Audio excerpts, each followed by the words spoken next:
오늘도 바쁘니 빠르게 알아볼게요. 현재 가수 지코가 고소공지를 올렸죠. 내용을 보면 여러 커뮤니티 SNS에서 지코에 대한 명예훼손과 모욕, 허위사실 유포와 같은 악성 게시물들이 올라와 이에 대해 강력한 법적 조치를 하겠다 이겁니다. 멀쩡히 잘 있던 지코가 갑자기 무슨 일일까? 이건 예전 구하라 사건이랑 연관이 있는데 먼저 2020년 구하라가 사망한 이후 그 집에 도둑이 들었던 사건이 있었어요. 범인은 현관문에 도어락을 열려고 했다가 실패하고 현관 옆의 창문을 통해 집안에 아무도 없다는 게 확인되자 다시 담벼락을 타고 2층 베란다를 통해 침입했습니다. 그러곤 돈 되는 건 다 놔두고 구하라에 금고만 훔쳐 달아났죠. 그래서 저 침입하는 동선도 그렇고 왠지 저 집 구조를 알고 있는 지인이나 가까운 사람이 아니냐는 얘기가 있었는데 결국은 아직까지 못 잡았다고 합니다. 그리고 현재 범인의 몽타주가 떴는데 키는 180이 조금 안 되고 왼쪽에 귀걸이를 하고 있었다고 해요. 이 정도면 이 범인의 주변 사람은 아마 알아볼 수도 있지 않을까. 근데 이게 지코랑 무슨 상관인데? 웃긴 게 이제 저 몽타주가 올라오자 저걸 가지고 DC 남자 연예인 갤러리, 네이트판, 덕후, 트위터 같은 여초 사이트에서 가수 지코랑 닮았다는 얘기가 올라온다고 해요. 이렇게 그것이 알고 싶다에 나온 범인의 안경이랑 지코가 쓰고 나왔었던 안경이 똑같다며 댓글에서 마치 그 알이 지코한테 공개적으로 DM을 보내는 거 아니냐고도 하고 누구는 또 지코를 그 알에 나온 범인이랑 비교한답시고 이렇게 이미지 합성까지 해봤는데 완전 똑같다는 뉘앙스를 풍겨요. 그니까 댓글에서도 감탄하면서 동조를 하죠. 또 그 아래서 CCTV 속 색깔을 복원해봤더니 범인이 쓴 비니가 주황색이었는데 공교롭게도 그날 아침 지코가 주황색 비니를 쓰고 나타났다며 이렇게 하나씩 맞춰져가는 상황이 신기하다고 합니다. 거기다 범인의 뒷모습이랑 지코의 뒷모습을 올리며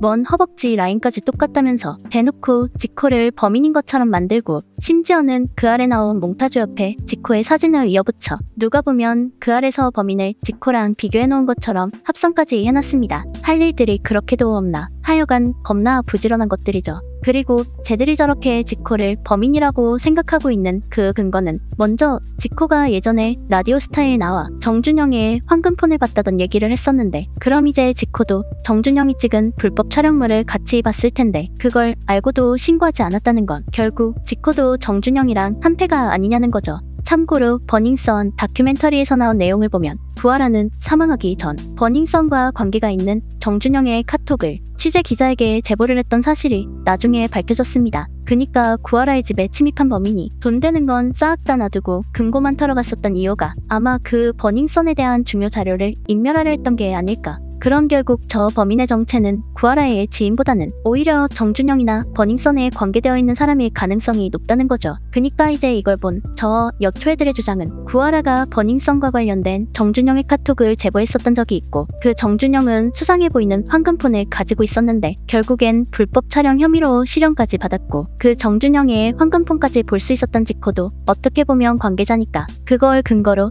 지코가 범인으로 보여진다 이겁니다. 진짜 황당하죠. 근데 저 버닝썬 사건이 터진 뒤 관계자들이 줄줄이 잡혀 들어갔지만 현재까지도 지코의 이름은 어디에서도 언급된 적이 없었어요. 황금폰 얘기는 본인이 직접 해명도 했었고 법원이나 언론에서도 버닝썬 사건과 관련해선 이름이 나온 적도 없는데 그냥 라스에서 황금폰 한번 봤다는 이유로 그딴 걸 근거랍시고 저렇게 몰아가기를 하고 있는 거죠. 진짜 제정신이 아닌가 본데 지코가 뭐가 아쉬워서 금고털이나 하고 앉아있겠냐고. 저 금고털이범이 구하라 집에 침입하기 전날은 지코가 아무노래 신곡을 발표했었던 날이고 거기다 지코는 다음날 오전에 라디오 생방송 스케줄이 있었는데 어떤 정신나간 연예인이 전날 밤 범행했을 때 썼던 비닐을 다음날 아침에 그대로 쓰고 방송이 나오냐고. 하여간 저런 거 믿는 능지 보면 한숨밖에 안 나와요. 진짜 얼탱이 없는 상황이네. 그래서 현재의 지코는 인스타그램에 이렇게 허망한 심정을 담은 글을 올렸는데 이제 또 여초애들은 이걸 가지고 계속 물어뜯습니다.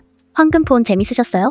황금폰 해명 부탁드려요. 드러내는 맞춤법 좀. 황금폰 정준영 베프 정준영 친구 지코님 황금폰에 뭐 들어있는지 알려주세요. 정준영 절친인 지코씨? 이런 식으로 계속 정준영이랑 엮고 있죠. 그것도 모자라 아까 얘기했던 것처럼 지코가 저 몽타주의 주인공이라며 합성사진까지 만들어 퍼뜨리고 있는 겁니다. 저런 게 주로 올라오고 있는 곳이 해운겔, 남용겔, 네이트판, 덕후, 트위터라고 하는데 라인업 한번 레전드죠. 딱 봐도 어떤 성향인지가 나와요. 그래서 현재는 이거랑 관련된 악성 게시물을 제보받는다고도 하죠. 이번 기회에 싹 다 잡아서 씨를 말려야 할 텐데. DC나 트위터 같은 경우는 VPN의 깡통 계정인 경우도 많고 현재는 대부분이 삭제하고 튄 상태라 뭐 어떻게 될지는 모르겠습니다. 암튼 오늘은 가수 지코가 고소를 하게 된 그 상황을 정리해봤는데 진짜 지코 입장에선 개빡칠 것 같은 사건인 것 같습니다. 그래서 오늘의 남길 한마디. 도파민에 중독된 아줌마들은 그 누구보다 무서운 것 같다.